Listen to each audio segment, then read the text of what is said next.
We've covered dorsiflexion.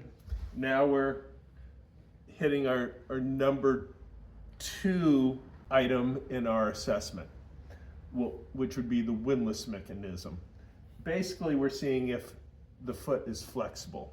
A flexible foot will be able to adapt to the interior of the boot with more ease than a rigid foot.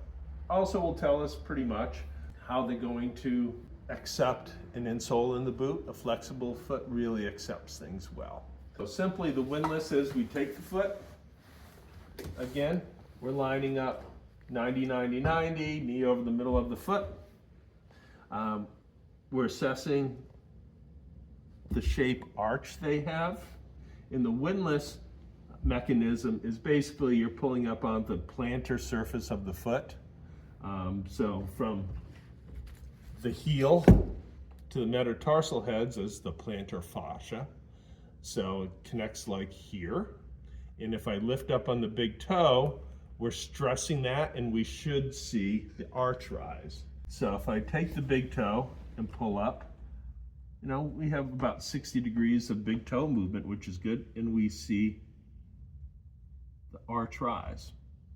If the client was inflexible at the big toe joint due to arthritis or any other issue, we can then grab all the other toes and lift up. So as we can see, we are getting a fair amount of movement here. So sometimes we can look at the navicular bone, which is right here.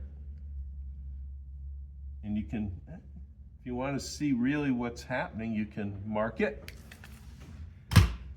and see that portion rise or fall. So I would say this is a flexible foot with a positive windlass. You can also assess the foot at this point with how much drop there may be when the person stands. May indicate overpronating or just a foot that everts in or a flat foot. So what we can do is just take a piece of paper, mark it right where our Sharpie mark is. We'll have Gary stand up and then we'll remark.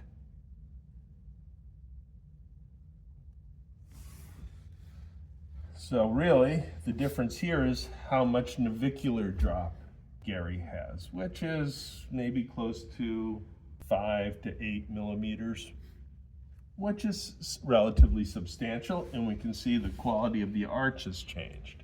So if we think about, assessing what's going to happen due to this navicular drop, and we'll have Gary just spin around for a second. And we'll look at the back of the foot. We'll look at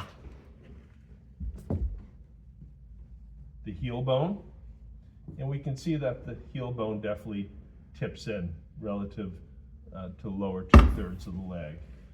We might even say it tips in the range of about 8 degrees. We would like it to be around 5-ish. So if I turn around, Gary.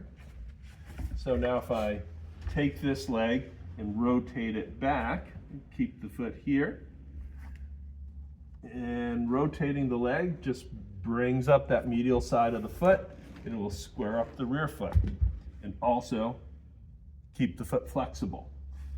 As he collapses here, we can kind of see some points where, when the foot overpronates, you can see the lateral side of the foot, the 5th met, gets a little beat up in the boot, especially if you look at the right foot. That's been being tortured for a little while. So remember, a lot of times if a foot is overpronating, which is triplanal movement that we got to talk about, it's eversion, dorsiflexion, and abduction, we will see effects on the lateral side of the foot. Sometimes we'll have issues through the navicular area, and also it changes the position of the ankle bones in the boot. We want our ankle flexibility to happen primarily through the middle of the foot, and as the foot collapses, our axis of movement changes. It's an oblique joint here. So we've taken Windlass now and complicated a lot with what happens with a flexible foot that pronates. So take a seat. So moving off and moving back to the original concept of Windlass, yeah, the foot has good flexibility. It will allow us to accommodate this with an insole that will be very effective. That will help guide the foot to a neutrally good movement path, alleviate some problems from the lateral side of the foot. So overall, make the skier more comfortable. But the takeaway with Windlass is, yes, it's a flexible foot that will accept change.